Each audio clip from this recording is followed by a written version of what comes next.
Terry, napasyal ka. Nainip ako sa bahay. Gusto kong lumabas. Dito na lang muna tayo. Wala pa kasing driver ko eh. Inutusan kong kumuha ng script. Gusto mong ipagluto kita ng lunch? Alam mo, nag-eksperimento ako eh kung ano magiging lasa, kung ano magiging resulta kapag pinagsama-sama mo ang iba't ibang klaseng prutas.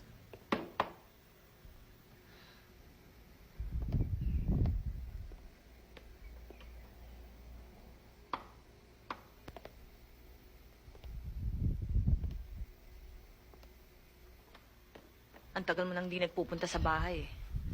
Di na rin tayo nag-uusap. Naging busy kasi ako sa trabaho ko eh. Alam mo, Terry, makikwit na ako sa pag-host.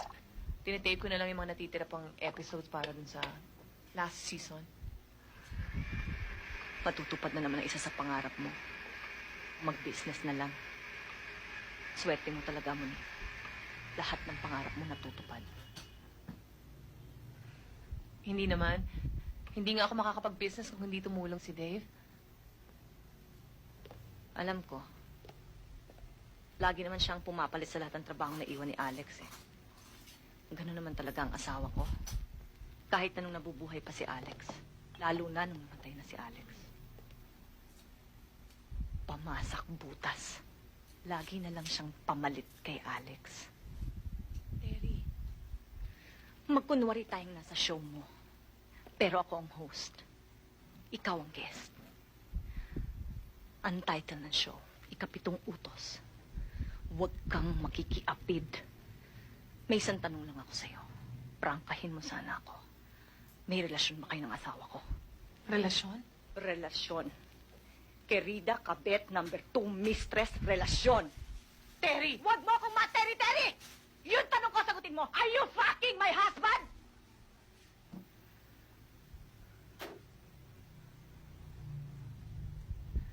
Minsan!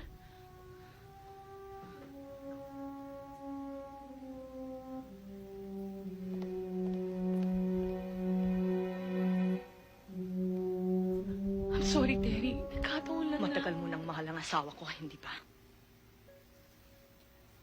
Hindi lang ako ang naiinggit. Ikaw din. Naiinggit ka sa asawa ko. Hindi ganun. Tama na, Monique! Huwag ka nang magmalinis, ha? Naputikan ka na eh. Nagmamalinis ka pa. Siguro kaya lagi mong pinagtutulakan ng asawa mo para lagi mo kaming unahan, ano? Lagi mo na lang akong inuunahan, Monique. Lagi mo akong inaagawan. Terry, Anong ginagawa niyo? Saan kayo nagpupunta? Anong tawagan niyo? Babe? Sweetheart? Honey? Terry, iniiwasan ko na siya. Gusto mo paniwalaan kita?